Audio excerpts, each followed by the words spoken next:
पाठशाला में पाकिस्तानी भिखारियों से परेशान। और ये केवल वो वाला नहीं था कि पाकिस्तानी है तो भिखारी, मतलब सच्ची में पाकिस्तानी भिखारियों से परेशान हो गया सऊदी अरब। पाकिस्तानी दूतावास को आखिर में कहना पड़ गया सऊदी आए तो सलाखों के पीछे भेज देंगे भैया।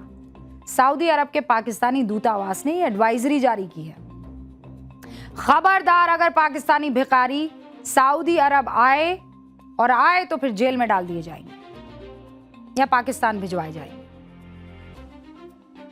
इस खबर के आने के बाद बहुत से पाकिस्तानियों को परेशानी हो गई, मुंह उतर गए।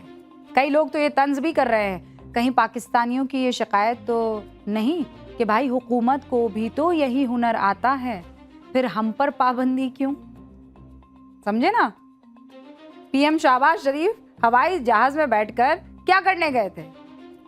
भीख तो मांगने गए थे ना, इमदाद यानी मदद।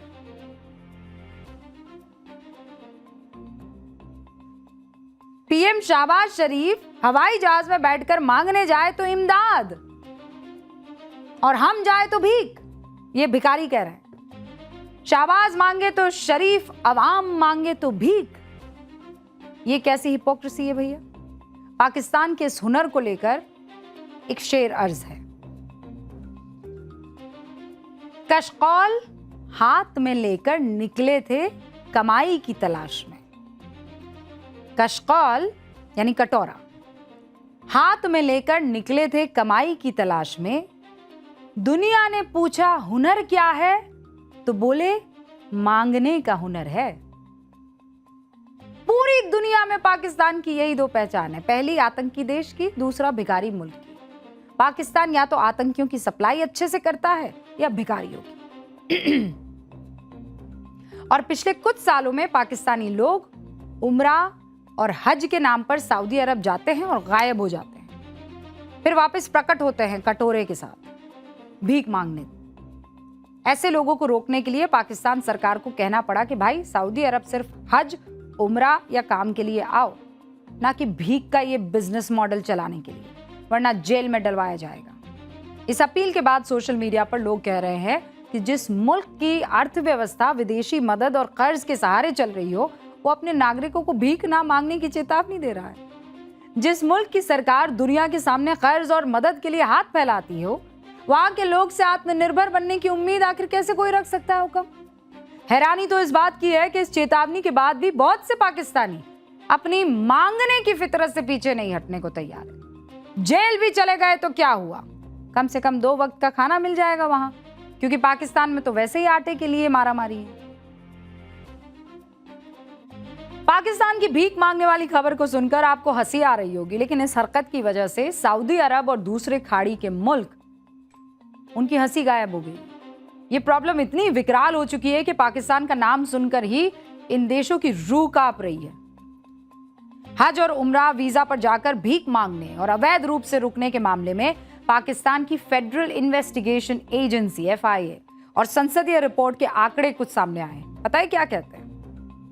पाकिस्तान से हर साल उम्रा और हज के लिए औसतन 5 लाख से ज्यादा लोग सऊदी अरब जाते हैं।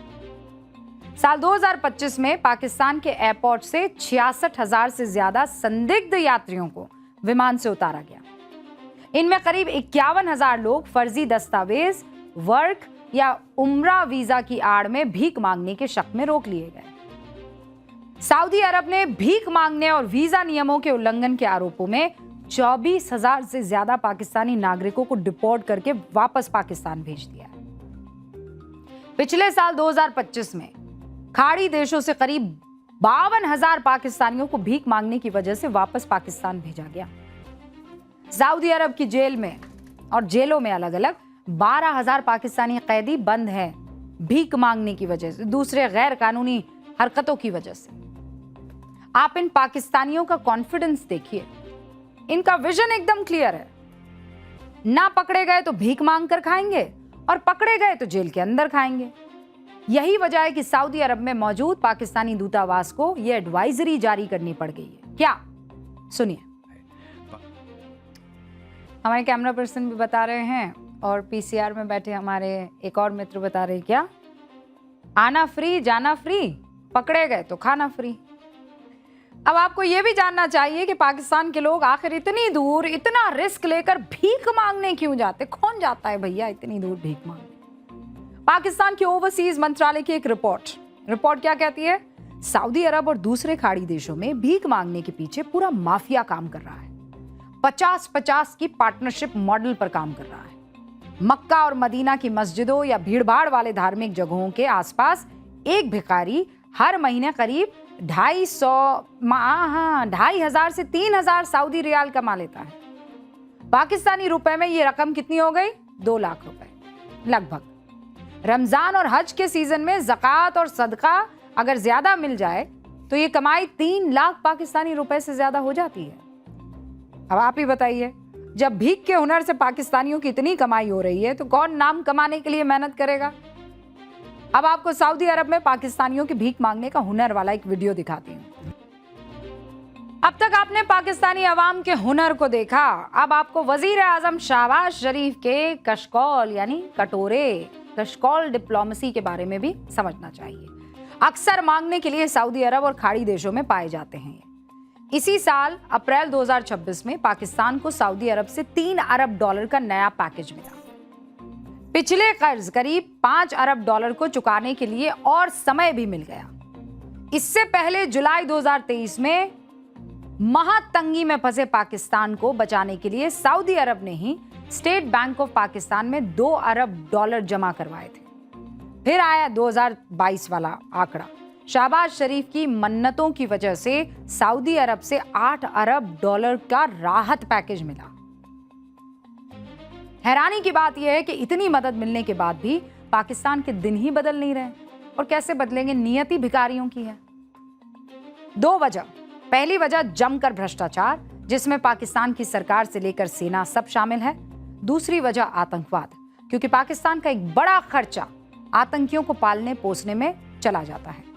इस सब के बाद भी शहबाज शरीफ की शराफत है जो खुद भी पाकिस्तान को भिखारी मुल्क मान लेते हैं। अब पाकिस्तान की इन्हीं हरकतों की वजह से पूरी दुनिया में पाकिस्तान की घनघोर बेइज्जती हो रही है। कल पाकिस्तान की संसद में पूर्व स्पीकर और पीटीआई नेता असद कैसर ने पाकिस्तानियों की बेइज्जती का एक मामला उठाया। असद के मुताबिक ईरान युद्ध के वक्त वो दुबई एयरपोर्ट पर फंस गए थे। फ्लाइट कैंसिल होने की वजह से पैसेंजर्स को होटल में भेजा गया, लेकिन वहां पाकिस्तानियों के जितने भी पैसेंजर्स थे पाकिस्तानी, उनको कमरा देने से इनकार कर दिया। दुबई के होटल्स ने सिर्फ अमेरिका और भारत के लोगों को कमरे में रहने का ऑफर दिया। इस बात से आहत होकर असद कैसर ने इस मुद्दे को पाकिस्तान की संसद में उठाया। सुन लीजिए, अच्छा नहीं लगा ये सुनकर। पाकिस्तान की बेइज्जती का मुद्दा संसद में उठाने से भैया क्या होगा बताइए। इसके लिए शहबाज सरकार और मुनीर सेना को अपना अपना काम पूरी ईमानदारी से करना होगा, लेकिन वो तो बेईमानी से भरे हुए हैं। उम्मीद करना पूरी तरह से नामुमकिन है, क्योंकि नेचर और सिग्नेचर बदलना बहुत मुश्किल है।